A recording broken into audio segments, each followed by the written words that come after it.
देखते हैं कि जो रोऊं तो बल घटे, हंसऊं तो राम रिसाई, मन ही माहि बिसोना, ज्यों घुण काठई खाई। है ना।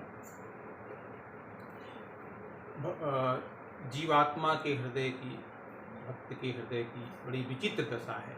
क्या दशा है कि जो रोऊं तो बल घटे, अगर वो रोता है तो उसका बल घटता है, शारीरिक शक्ति ह्रास होता है।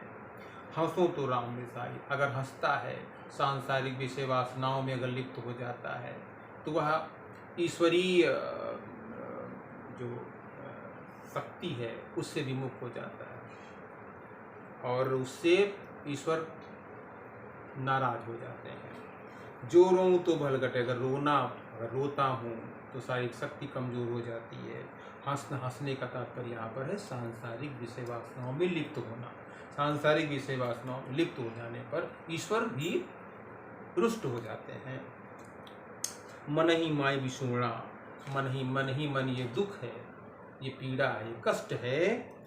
ज्यों गुण काठ ही का है, और इस समय उसकी जीवात्मा की दशा ऐसी हो गई है जिस प्रकार से घुन जो है धीरे धीरे काठ को खा जाता है, उतर करके उसको नष्ट कर देता है। उसी प्रकार से यह पीड़ा भी उनके मन को धीरे धीरे पीड़ित कर रही है। ऐसा लग रहा है जैसे कोई घुन लग गया हो, जैसे किसी लकड़ी में काट में घुन लग जाता है तो धीरे धीरे वह घुन उस लकड़ी को खा जाता है। उसी प्रकार से यहाँ पर भी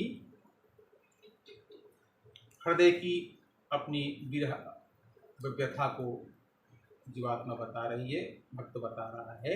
क्या कहता है ना कि अगर रोता हूँ तो बल घटता है, और अगर हंसता हूँ, विषय वासनाओं में लिप्त हो जाता हूँ तो इस पर रुष्ट हो जाते हैं। और यही पीड़ा मन को खाई जा रही है कि इस प्रकार से जैसे घुन जो है धीरे धीरे काठ को खा जाता है, लकड़ी को खा जाता है। ठीक है। पर्वत पर्वत मैं फिरा, नैन गंवाई रोई, सो बूटी पाऊं नहीं, जाते जीवन हुए। निर्गुण ब्रह्मा के बारे में यहाँ पर कहना है कवि, है ना, कबीरदास जी का। कबीरदास जी क्या बताते हैं कि पर्वत पर्वत मैं फिरिया, नैन गंवाई रोए। मैं पर्वत पर्वत घूमता रहा, पहाड़ों में जाकर के भटकता रहा। ऐसी परिस्थिति में हमारी आंखें चली गईं, रोते रोते आंखें भी खराब हो गई, आंखें नष्ट हो गई। सो बूटी पाऊं नहीं, जाते जीवन हुए। लेकिन वह बूटी मुझे नहीं मिली, वह औषधि नहीं प्राप्त कर सका जिससे हमारा जीवन धन्य हो जाए, है ना। आगे देखते हैं। आया था संसार में देशण को बहुरूप, कहे कबीरा संत हो, पड़ी गई नजर अनूप। यहाँ परम तत्व के दर्शन होते हैं। ये देखिए, ये जो भी जितने भी साथी यहाँ पढ़ रहे हैं ये सब दार्शनिकता से ओतप्रोत है, एक दर्शन है इसमें। हम बहुत गूढ़ता में आपको नहीं ले जाना चाहते हैं ना, नहीं तो इसका जो दार्शनिक तत्व है वह बहुत गूढ़ है ना, वो समझ साध्य नहीं, कठिन है। तो यहाँ पर कबीरदास जी का, भक्त का, जीवात्मा का, है ना, क्या उनकी मानसिकता है उसकी, वह ईश्वर से क्या चाहता है, ईश्वर से अपने आप को किस प्रकार से जोड़ना चाहता है, अपनी पीड़ा को ईश्वर के सामने कैसे प्रकट कर रहा है, कौन कौन सी समस्या उसके सामने है, वो सारी कुछ यहाँ पर साखी के माध्यम से प्रकट कर रहा है। आया था संसार में देशण को बहुरूप, देखण को बहुरूप, कहे कबीर संत हो, पड़ी गई। भाई संसार के अनेक रूपों को मैं देखने आया था, संसार के विविध रूपों को देखने में इस संसार में आया था, देखा भी, लेकिन वह संतुष्ट नहीं हो पा रहे थे, उनका मन भ्रमित था। फिर क्या हो गया, कहा कबीर संत हो, पड़ी गई नजर लोग, लेकिन उन्हें एक सतगुरु की प्राप्ति हो गई। उन्हें एक सतगुरु मिल गया, श्रेष्ठ गुरु, ऐसे संत श्रेष्ठ गुरु उनको मिल गए जिन्होंने उन्हें ज्ञान का ऐसा पाठ पढ़ाया कि उन्हें उस परम तत्व की जानकारी हुई, उस परम तत्व के बारे में उन्हें ज्ञान हासिल हो गया, ज्ञान प्राप्त हो गए। तो सारा कुछ जो एक अनेक रूप संसार के देखने आए थे, अब वहां से उनका मन हट जाता है और सच्चे गुरु के संपर्क में आने से, सच्चे गुरु का सानिध्य मिल जाने से उन्हें परम तत्व के दर्शन हो जाते हैं। जब मैं था तब हरि नहीं, अब हरि है मैं नाही, सब अंधियारा मिट गया जब दीपक देखा मां। यहां मैं से तात्पर्य है अंधकार से है, अहंकार। मैं माने अहंकार, घमंड, ईगो जिसे कहते हैं। जब मैं था तब हरि नहीं, भक्त कहता है, जीवात्मा कहती है, जब तक मेरे अंदर अहंकार था मुझे ईश्वर के दर्शन नहीं हुए, ईश्वर का अंश नहीं समझ में आया, मुझे ईश्वर का एहसास नहीं हुआ मुझे।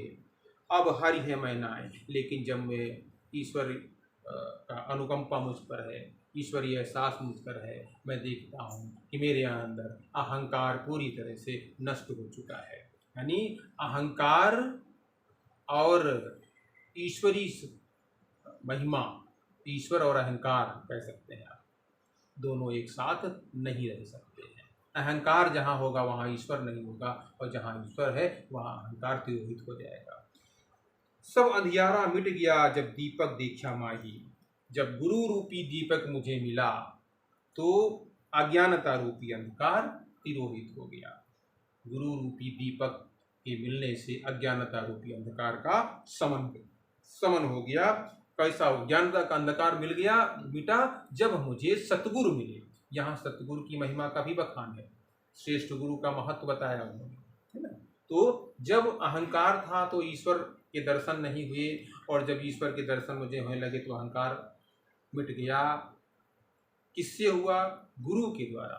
सतगुरु ने जो मुझे ज्ञान प्राप्त किया, सतगुरु ने जो मुझे, श्रेष्ठ गुरु के द्वारा, जो गुरु रूपी दीपक के द्वारा जो मुझे प्रकाश दिया गया, उस प्रकाश से अज्ञानता का अंधकार दूर हो गया। अब अंत में चलते हैं। फिर तन को जोगी सब करे, मन को बिरला कोई, और सब विधि सहजे पाइए जे मन जोगी हो। यहाँ ढोंग, ढकोसला जो होता है, जो दिखावा होता है, आडंबर है, उसका यहाँ पर विरोध किया। बनावट और बन ठन करके जो है ना ढोंग करते हैं, ऊपरी ढोंग करना, उसका यहाँ पर उन्होंने हतोत्साहन किया है कि तन को जोगी सब करे। सब तन को जोगी बनाते हैं, गेरुआ वस्त्र पहन लिया, कंठी माला लटका ली, खोपड़ी घुटा ली, माथे पे तिलक लगा लिया, कानों में कुंडल धारण कर लिया, कड़ाहू पहन लिया, कहने को बन गए जोगी। तन को जोगी, तन से जोगी हो गए, मन को बिर, लेकिन मन में तमाम विषय विकार भरा हुआ है, ईर्ष्या द्वेष भरा हुआ है, कटुता भरी हुई है ना। देखने को तो शरीर से योगी दिखाई पड़ते हैं, लेकिन मन में व्यभिचार है, मन में दुराचार की भावना है, मन में ईर्ष्या द्वेष है, मन में कटुता है, अवगुणों का ही वास है इनके मन में। और सब विधि सहजे पाइए जे मन जोगी हुए। कबीरदास जी कहना है, तन से जोगी होने से मतलब नहीं है, जो मन से जोगी होगा, है ना। तन तो दिखावे का है, तन तो नष्ट हो जाने वाली चीज है। पानी गिरा बुदबुदा आसमान उसकी जाति, देखत ही छिप जाएगा ज्यों तारा पर, है ना। मन से होना चाहिए, मन का जो रहस्य है उसके बारे में किया उन्होंने कि मन से अगर आप है योगी हैं, अंतरात्मा से, अंदर से, बाहर दिखावे से नहीं, अगर अंतरात्मा हृदय से योगी बनना है तो सारी विधियां आपके चरणों पर आ जाएंगी। सभी विधियों, सभी प्रकार का सुख आपको महसूस होगा अगर आप दिखावा, आडंबर, ढकोसला कुछ नहीं करते हैं। तन से जोगी हैं तो आप ढकोसला का कार्य करते हैं, आप ढोंगी हैं। और अगर मन से आपके अंदर योग साधना है तो सारी सिद्धियां स्वयं आपके चरणों पर आ जाएंगी। कबीरदास जी क्या थे? कबीरदास जी जुलाहे का कार्य करते थे। कोई उनके पास कोई फैक्ट्री थोड़ी थी, कोई बहुत बड़ी जागीर थोड़ी थी उनके पास। जुलाहे का कार्य होता था, लेकिन वह कभी दिखावे के नाम पर कुछ करते नहीं थे। जो भी था उनके सब मन में था, और मन से ही वो बोलते थे, मन की आंखों से, मन के मुख आरबिंद से वो बोलते थे। जो उनका बोलने का था, भले ही आवाज़ मुख से निकलती थी, लेकिन वो आवाज़ मन से आती थी, अंतरात्मा से आती थी। इसलिए उन्होंने जो कुछ भी कहा वह अकाट्य हो गया, है ना। और कबीर आज अमर हो गए। ऐसा अमरत्व किसको मिलता है? इनके एक एक दोहे, एक एक साखी पर घंटों व्याख्यान दिया जा सकता है। ऐसी दार्शनिकता का पुरुष में समाया गया है। कबीरदास जी पढ़े लिखे नहीं थे, तो जो उन्होंने देखा, महसूस किया, उनको वही उन्होंने लिखा, और वो कसौटी पर खरा सिद्ध हुआ, है ना। तो ये थी साखियाँ। तो आप इनको, है ना, व्याख्या भाग फिर समझ लीजिएगा, ठीक है। और फिर अभी फिर किसी स्थिति में जब रिवीजन का कार्य होगा तो और भी इसको ढंग से आपको स्पष्ट किया जाएगा, है ना। बहुत गूढ़ में जाने की आवश्यकता नहीं है, बस ये समझना है इस दोहे का भावार्थ क्या है, इस दोहे का संदर्भ क्या है, इस दोहे में कबीरदास जी क्या कहना चाहते हैं, उनके मन में क्या है, वो क्या हमें बताना चाहते हैं, क्या सीख देना चाहते हैं, कौन सा ज्ञान मुझे प्रदान करना चाहते हैं, हमारे मन में जो दुविधा की किस स्थिति को वह स्पष्ट करना चाहते हैं, है ना। वो यहाँ पर 10 दोहे दिए हैं, उसका यहाँ पर वर्णन किया गया है। तो सभी इन दोहों को, और देखिए ये सबसे अच्छी बात है, अगर आपको दोहे याद हो जाते हैं तो जब भी आप प्रश्नोत्तर के लिए जाएंगे तो आपको वहाँ पर प्रश्नोत्तर लिखने में बड़ी आसानी होगी। और जैसे कि पीछे लागा जाई था लोक वेद के साथ, आगे से सतगुरु मिला दीपक दिया हाथ, है ना। याद हो जाता है, जब मैं था तब भई नहीं, अब हरि है मैं नाही, सब अंधियारा मिट गया जब दीपक देखा मान, तन को जोगी सब करे मन को बिरला कोय, है ना, मन को बिरला कोय, और सब विधि सहजे पाइये जे मन जोगी होय। याद करते हैं, याद करने में आप कोटेशंस के रूप में प्रश्नोत्तर लेखन में आपका यह कार्य बड़ा आसान हो जाएगा, ठीक है ना। तो कुल मिलाकर के इस दोहे का, साखी का ये प्रश्न